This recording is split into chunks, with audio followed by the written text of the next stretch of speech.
The Ares glided silently through the endless void of space, its sleek hull reflecting the distant starlight. As it approached the anomaly, the crew had been tasked with investigating. Commander Eve Carter stood at the helm, her eyes fixed on the monitor. As the strange rift in space-time expanded before them, a twisting tear in the fabric of reality itself, the anomaly pulsed with an eerie glow, as if beckoning them to come closer. The ship's sensors had gone haywire. The moment they entered the rift, their usual instruments, now useless as static filled their readings, what was supposed to be a simple exploration mission had suddenly turned into a mystery far beyond their understanding. Lieutenant Jack O'Donnell, the ship's chief engineer, glanced up from his console, beads of sweat forming on his brow.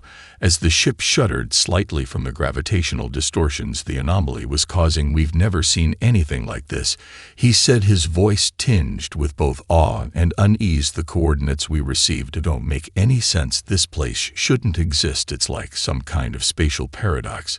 Eve nodded slowly, feeling the weight of the situation settle over her. What they were encountering wasn't just a new part of space. It was something else entirely. The crew had been trained for first contact scenarios, but this felt different. There was no charted territory in the databases, no species cataloged to match the readings. As they sailed deeper into the rift, the ship suddenly lurched forward, as if being pulled by an invisible force. Alarms blared across the ship, warning lights flickered in the corridors, and the crew scrambled to secure themselves. The ship was heading straight for an unknown planet. No prior scans had been able to detect it. It was as if the planet had been hidden in a pocket of space just beyond their reach, and now it was within their grasp. Eve held tightly to her seat as the ship stabilized just inches away from a surface covered in a thick layer of clouds, the dense atmosphere swirling ominously outside the observation windows. Lieutenant O'Donnell quickly ran a scan as the rest of the crew waited for orders. "There's definitely something down there. It's not a standard terrestrial planet, but it has an atmosphere, and there are signs of civilization below." Commander Carter's mind raced as she processed the information. She didn't know what they had stumbled upon, but her instincts told her this was something important. She took a deep breath and made her decision: prepare for landing. She ordered the crew. The tension in the air was palpable as the ship descended through the clouds, breaking through the thick mist. They saw it, a sprawling city nestled between enormous mountains.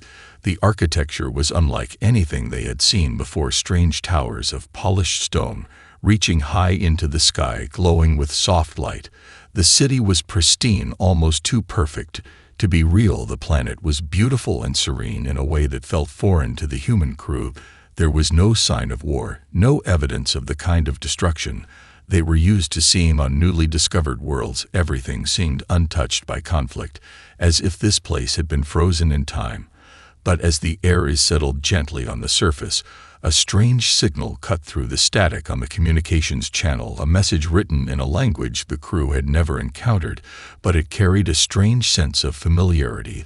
The words on the screen were not alien at all. They looked like they belonged to humanity, an unknown language, yes, but with shapes and symbols they could almost recognize. The message was clear in its invitation: "Welcome to our world." The crew of the Ares stared at the communication screen in disbelief. The message was unmistakably human in its form. The symbols on the screen seemed to pulse with an unnatural warmth. Commander Carter's brow furrowed as she leaned closer to the console, trying to decipher its meaning without fully understanding it. Her mind raced as she considered the implications. If this was truly a message from another human civilization, it would change everything they knew about their place in the universe.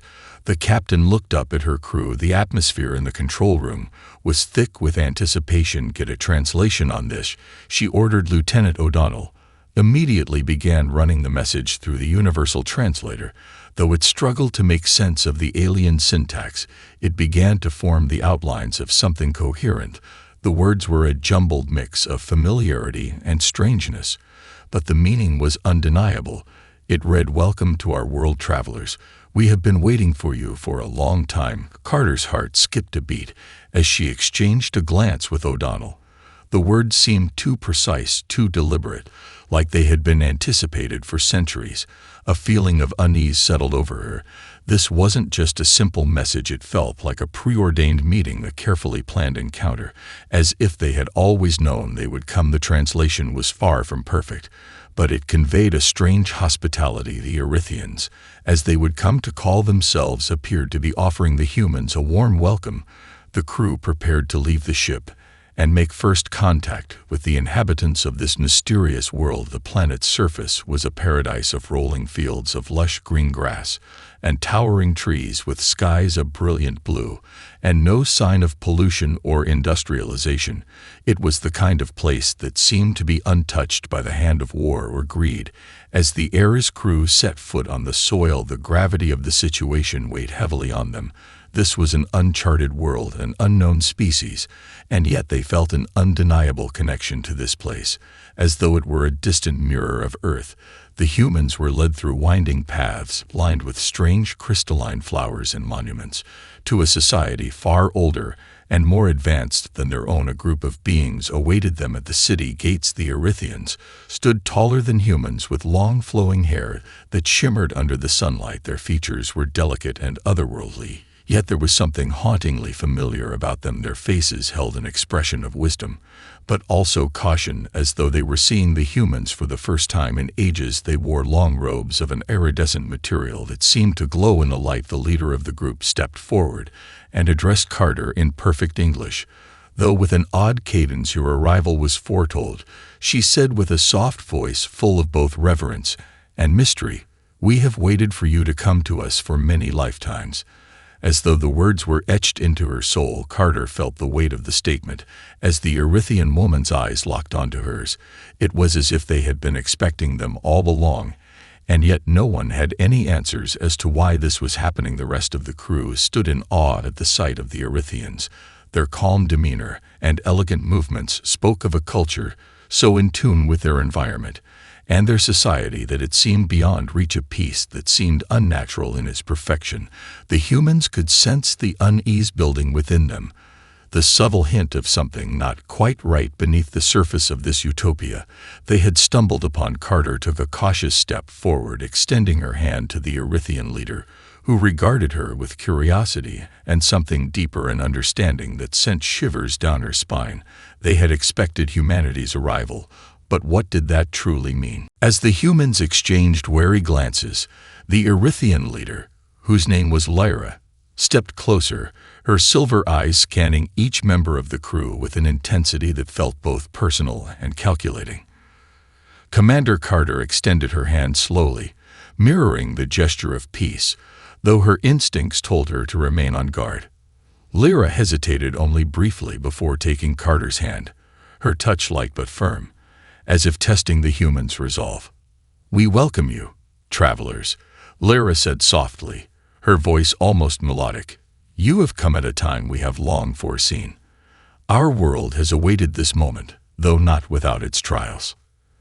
The rest of the Erythians stood behind her in perfect silence, observing the humans as though they were part of an intricate ritual. Carter could sense the weight of their gaze, a mixture of curiosity and something more, something almost ancient.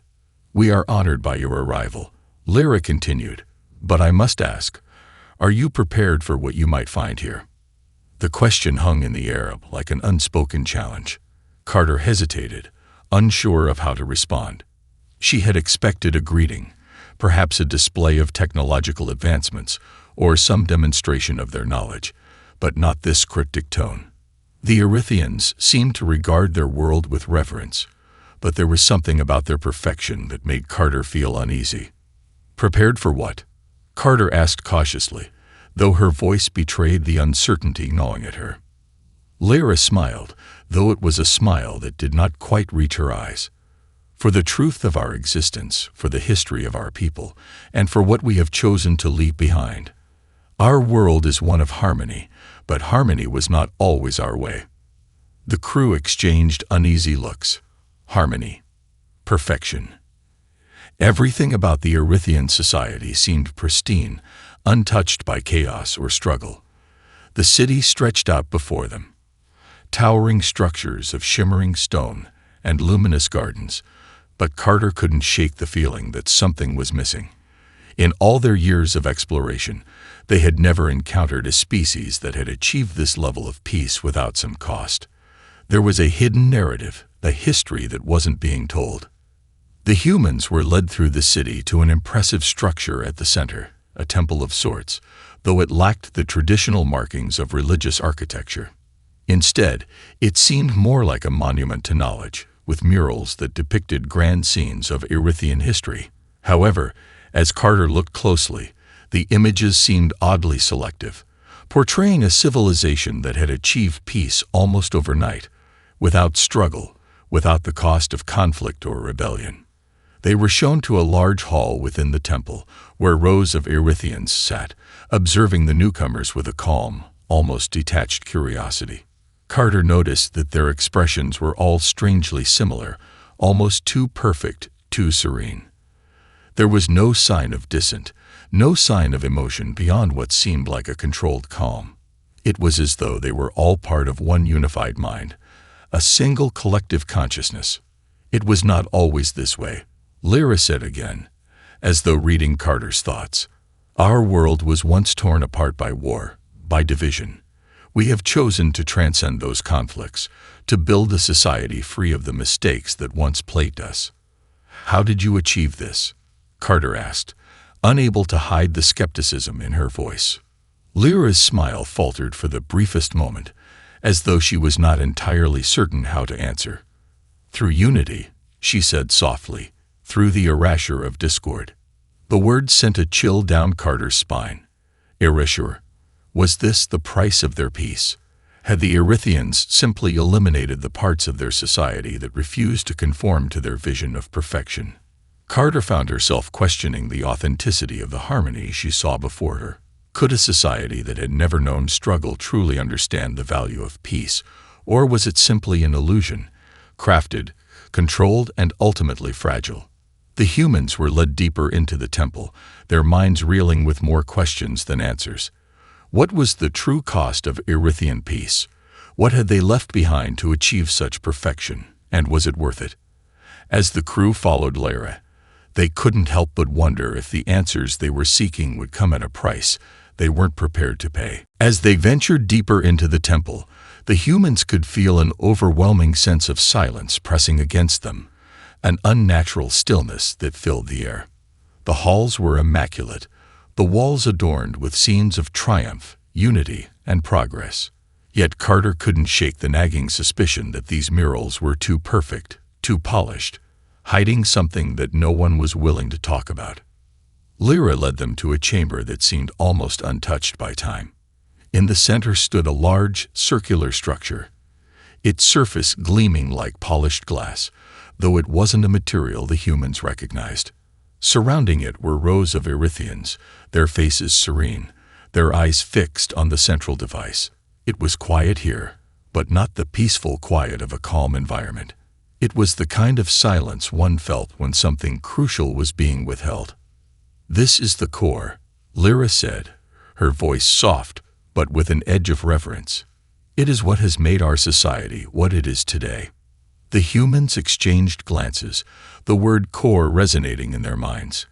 Carter had expected some form of advanced technology, perhaps something that facilitated their peace. But this felt different. It wasn't just a machine.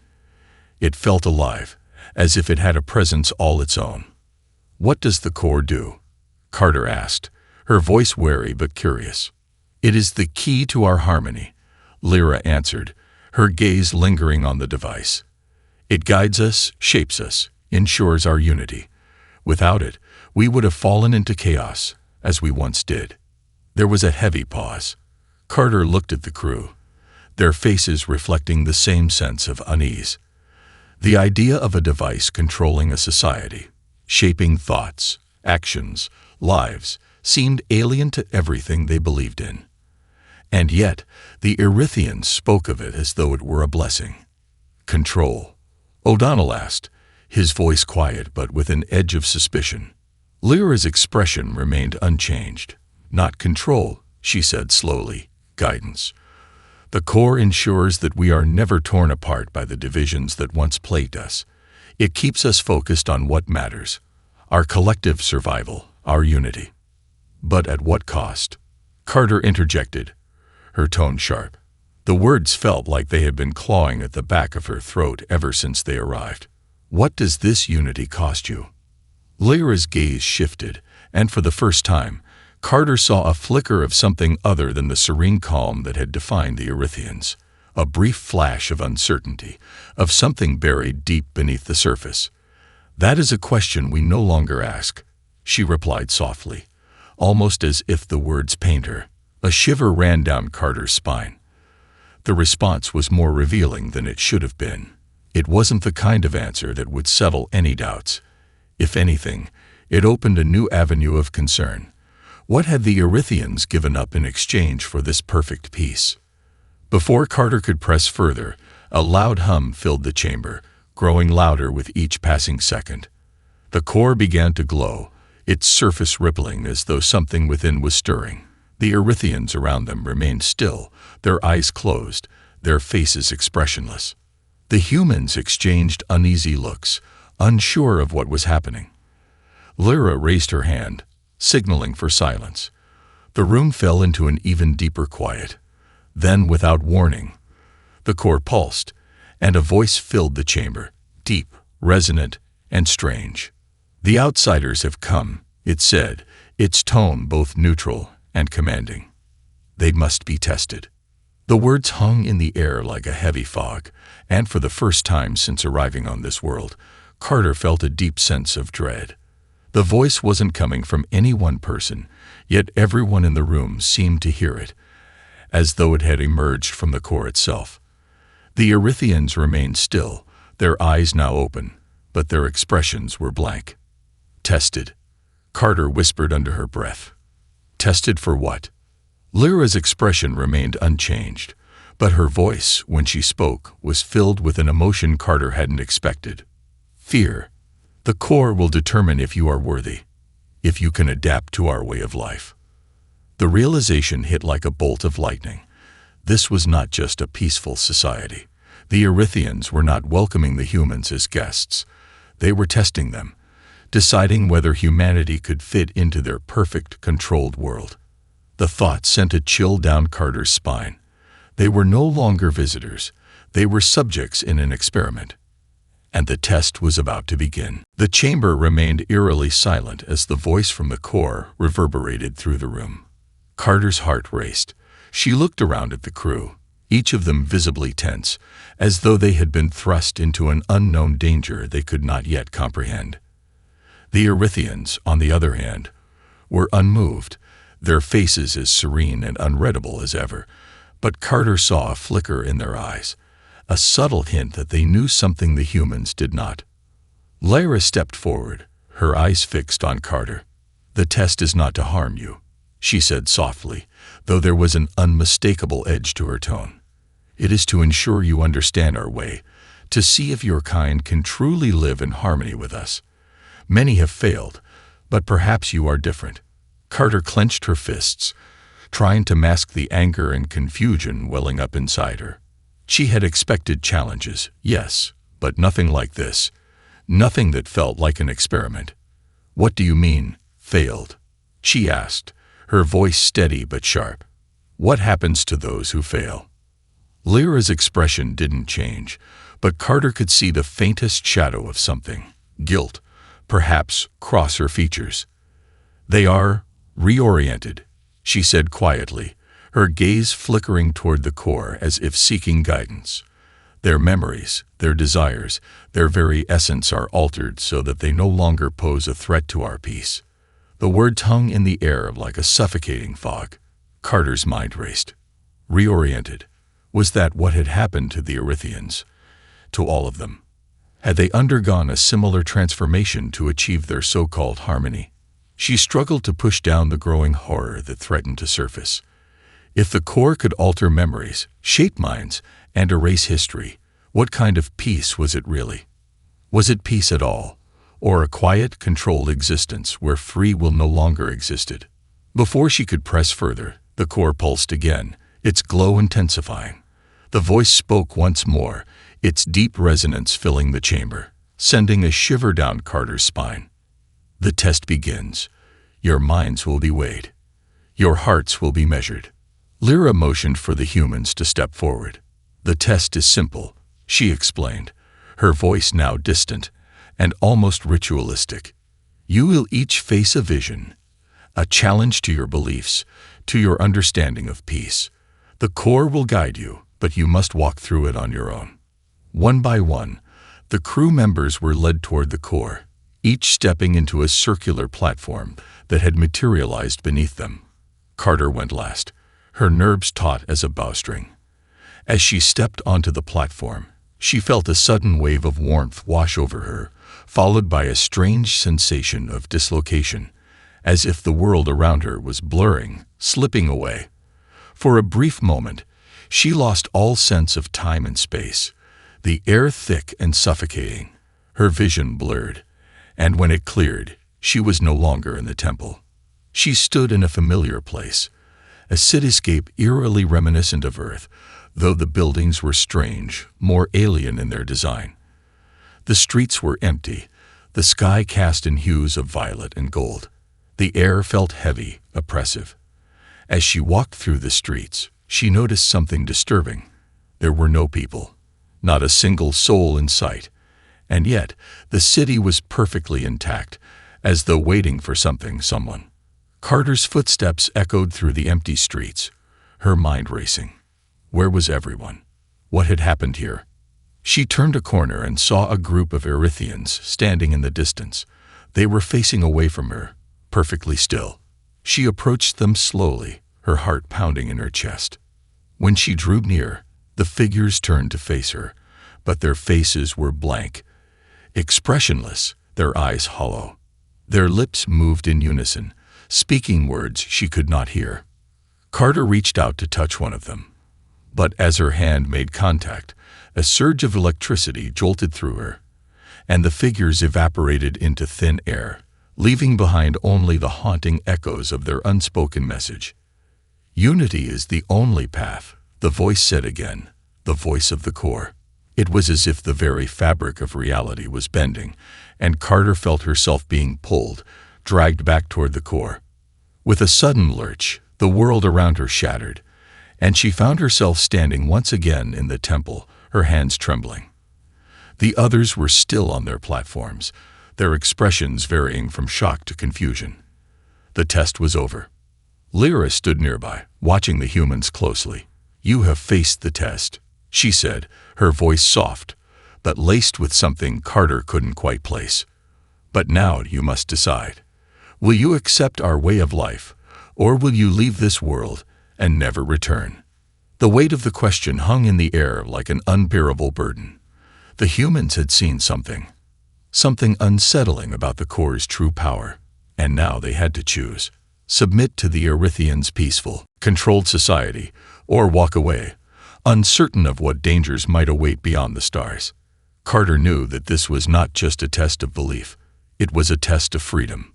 The silence in the temple was thick, the weight of Lyra's question pressing down on Commander Carter's shoulders like an invisible force. The core had shown them something, or perhaps it had manipulated their perceptions, making them see and feel things they hadn't asked to experience. The vision had been unsettling, too much like Earth, too much like a future they didn't want to imagine. A future of perfect peace, but one that came at the cost of individuality, freedom, and choice. Carter looked around at her crew. They were still recovering from their own visions, their faces pale, their eyes distant. Lieutenant O'Donnell's jaw was clenched, his fingers flexing as if fighting the urge to lash out at the strange forces that had just invaded their minds. Lieutenant Andrea Holt stood stiffly, her brow furrowed as she struggled to make sense of the visions she had been shown. Carter could sense the unease, the rising tension. She knew that each of them was grappling with the same question. Could they accept this world and the Erythians' way of life? Or would they leave, choosing the uncertain freedom of the unknown? She turned her gaze back to Lyra, whose calm demeanor remained unchanged. It was almost unnerving. How could she stand there, so serene, after revealing such a disturbing truth. Carter swallowed hard, gathering her thoughts before speaking. "What happens if we don't accept your way of life?" she asked, her voice firm. "What if we refuse?" Lyra's eyes softened, though the same sense of calmness lingered in her expression. "You will be free to leave," she said. "The Corps will not force you to stay. But you must understand, our society is the result of centuries of pain, of wars that nearly destroyed us. We found a way to transcend that pain, to eliminate division, chaos. We no longer fight one another because we are unified. To walk away from this world, from what we've achieved, would be a step backward." Carter's stomach twisted as the word sank in. The Erythians believed they had achieved perfection. They saw their society as the pinnacle of what civilization could be, a world free from conflict, a world that had eradicated suffering. But it was too perfect, too controlled. What had they sacrificed to get there? What had they erased from their history? "We're not like you," Carter said, her voice quieter now, tinged with sadness. "We've fought wars, made mistakes, yes, but that's part of being human. It's how we learn. We can't just erase who we are, who we've been." Lyra didn't reply immediately. She simply watched Carter, her gaze thoughtful.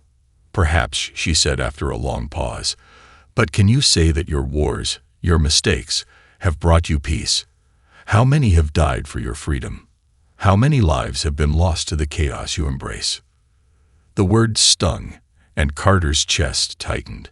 She could hear the quiet truth in Lyra's voice, the implication that their way, the Erythian way, had brought an end to the very things that had torn humanity apart for so long. And yet something inside her rebelled against the idea of giving up the very essence of human experience. Choice, freedom, the right to define who they were, flaws and all. "I can't speak for humanity as a whole," Carter replied, her voice unwavering. "But I know one thing. We can't live without our choices. We can't live without our mistakes. They make us who we are. You can't take that away from us." Lyra's expression remained unchanged, but Carter saw a flicker of something, understanding, perhaps, beneath her serene exterior. "You are brave, Commander," she said softly, almost as if to herself. "I can see that you are not like the others who have come before you. You question, you resist. That is what makes you human." The air seemed to shift around them, a heavy silence falling once again. It was clear now that the test had not only been about the humans' ability to adapt to the Erythian way of life. It was about something far deeper, something that had to do with their very nature. Could humanity give up its most fundamental traits to join the Erythians in their utopia? Or was the cost of peace simply too high? Carter's mind raced, torn between the promise of peace and the undeniable truth that their freedom came with a price that no one should be forced to pay. She looked back at her crew, who were still silent, lost in their own thoughts, and made her decision. "We're not here to change who we are," she said firmly, locking eyes with Lyra. "We can't accept your peace if it means losing everything that makes us human." Lyra's gaze didn't waver. "Then you have made your choice." The tension in the room thickened as Carter's words settled into the air, a quiet resolution settling over the crew. Whatever lay ahead, they would face it together. And in that moment, Carter knew that they were not just rejecting a way of life. They were rejecting the idea that perfection could ever come at the cost of freedom. The air around them seemed to crackle with tension, a sense of finality settling over the room like a heavy weight. Carter's words hung in the air, a declaration of defiance, and yet the silence that followed felt like a deep abyss. The Erythians, still as statues, didn't move. The core's pulsing glow seemed to dim slightly, as if reacting to the shift in atmosphere. Lyra remained composed, her expression unchanged, but there was something behind her eyes, a flicker of respect, or perhaps resignation. For the first time since their arrival, Carter saw the faintest hint of emotion in the Erythian leader. It was fleeting, almost imperceptible, but it was enough to confirm what Carter had suspected.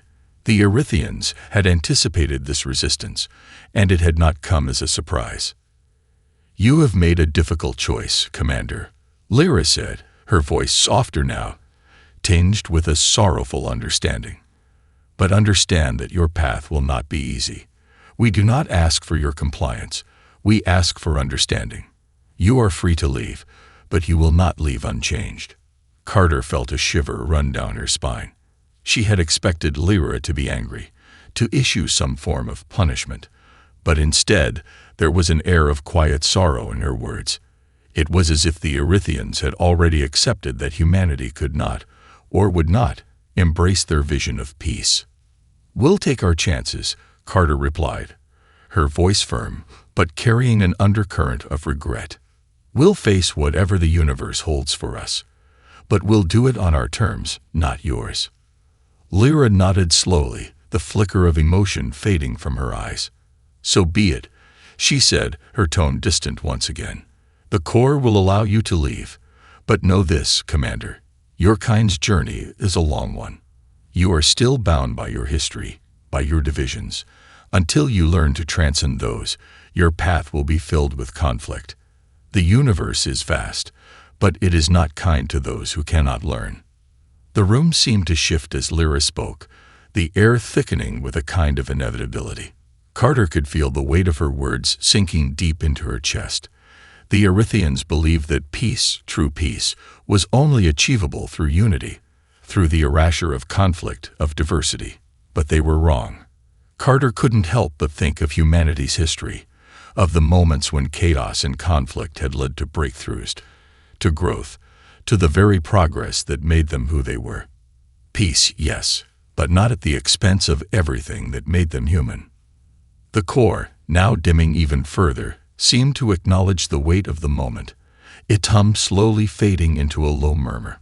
Carter could feel the unease ripple through her crew.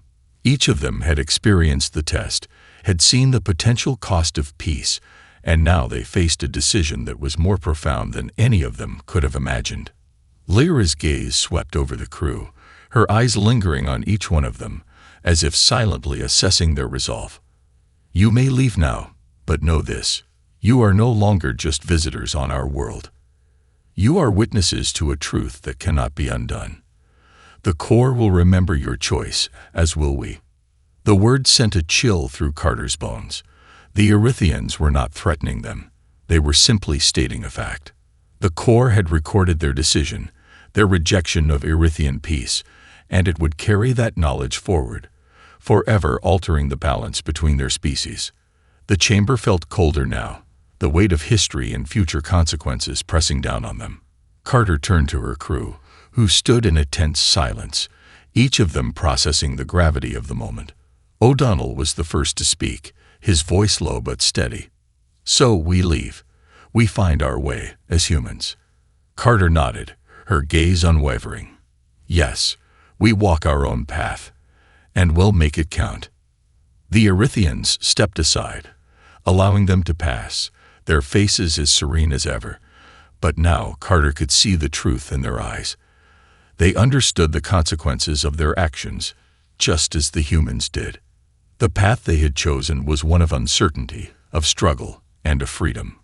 Freedom that would come at a cost. As they left the temple, the oppressive atmosphere seemed to lift, but Carter couldn't shake the feeling that the universe was watching them, waiting to see if they would truly honor the choice they had made.